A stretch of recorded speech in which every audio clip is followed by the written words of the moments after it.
penyelidikan sudah beberapa tahun, Profesor Lee jadi yakin bisa kontrol, biological control untuk Schistosoma burung ini.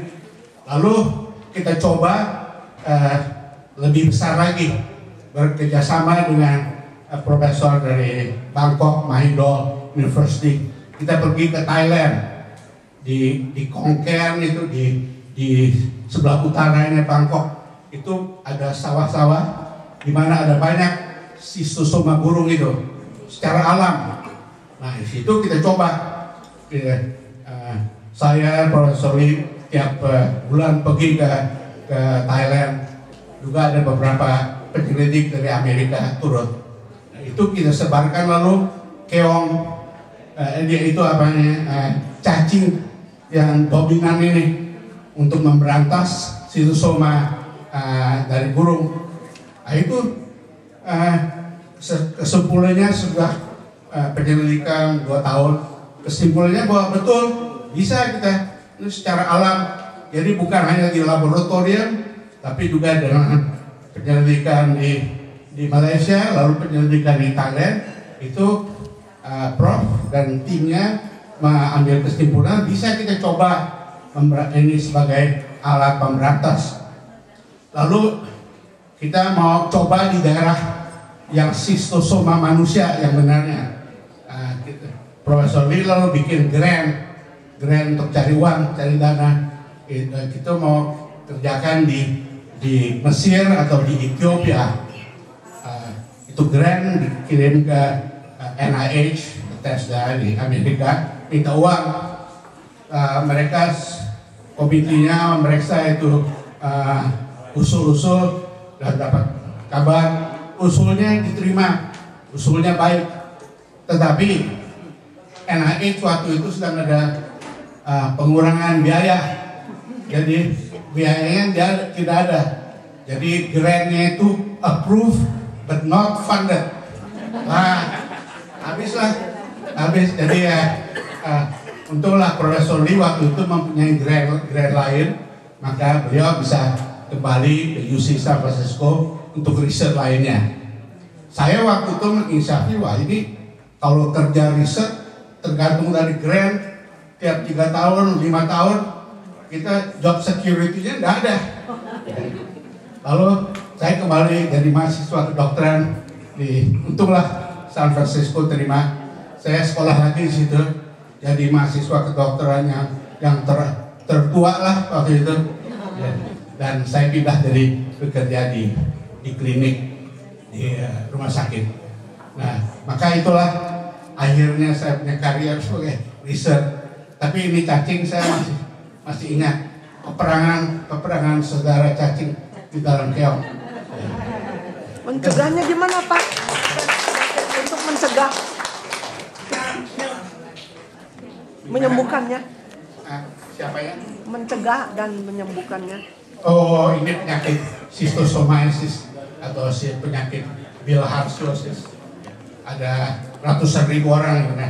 Itu untuk penyembuhannya saya bilang ada obat. Tidak banyak obat yang terkena untuk praziquantel itu yang sering dipakai. Itu obat, tapi ya itulah obat itu hanya pasien tertentu bisa baik. Nanti dia kembali lagi ke kampungnya, dia berenang lagi di kalinya dapat lagi itu penyakit tadi. Jadi mesti diberantas yang benar. Untuk memberantas salah satu hal yang penting air itu jangan supaya kali itu jangan dihidupkan lagi. Air dimasukkan landing ke rumah, tapi itu kan satu usaha negara yang memerlukan biaya sekali. Dan kalau kita bisa juga berantas untuk keong ya, itu umpamanya di kali-kali yang kecil. Kalau kali-kali kecil itu kita harus tutup umpamanya ya. Itu rumput-rumputnya mati, keongnya juga mati. Tapi ya itu juga susah untuk melakukannya. Di negara-negara tertentu bisa, umpamanya di Tiongkok ya. Satu waktu Chairman Mao Zedong ada perhatian terhadap ini penyakit. Beliau membuat sajak tentang ini penyakit ini ke poem ya. Dan itu ituin caranya untuk memberantas. Lalu berdasarkan ini turut campurnya Chairman Mao Zedong, lalu pemerintah daerah juga turut-turut, lalu mereka adakan perintah kampung-kampung itu, kamu semua orang harus keluar dari kampung, harus uruk itu kali-kali kecil harus diuruk. Negara seperti Tiongkok saya kira bisa dia kerjakan itu ya, perintah saya lalu di kali-kali itu ditutup, cuma ya itu kali-kali dan katanya sukses cara begitu, tapi kali-kali kecil, kalau kali-kali besar nggak bisa juga ya. Jadi pemberantasannya agak susah, dan sampai sekarang ini saya katakan masih ratusan ribu orang yang meninggal tiap tahunnya tentang hal ini. Pertanyaan, bagaimana cacing-cacing itu masuk ke tubuh manusia itu melalui air minum itu yang kita minum atau? Nah, dia keluar dari tubuh manusia ya, telurnya keluar, lalu larvanya masuk ke dalam keong. Sudah beberapa minggu larva itu mengeluarkan larva lain lagi yang juga di dalam air, itu berenang, itu sarkarian air berenang, dia bisa hidup dalam beberapa hari di dalam air itu. Nah, lalu dia yang akan apa namanya? Ya, infeksi orang yang berenang, anak-anak. Terima kasih, Veronica. Anak-anak yang itu lalu dia larvanya itu menembus kulit, dia menembus kulit, masuk dari kaki, dari mana-mana aja tempatnya, dia masuk, lalu dia itulah pinternya, dia bisa masuk ke dalam darah, bisa bersarang di paru-paru, dia banyak oksigen, banyak apa, udah bisa hidup lalu yang saya senang dia bisa ada companionship terus-terusnya ya. Ada pertanyaan lain? Ya, saya minta tanya bagaimana keadaannya di Indonesia, karena 3 bulan yang lalu saya dari Jakarta, saya melihat banyak air yang tidak mengalir di sana. Ya. Di daerah Soekarno. Ya, untungnya di Indonesia terbatas. Penyebaran ini penyakit tergantung dari itu keong, dan keong itu tidak semua keong, hanya keong-keong tertentu. Ya, terima kasih. Waduh, sampai double.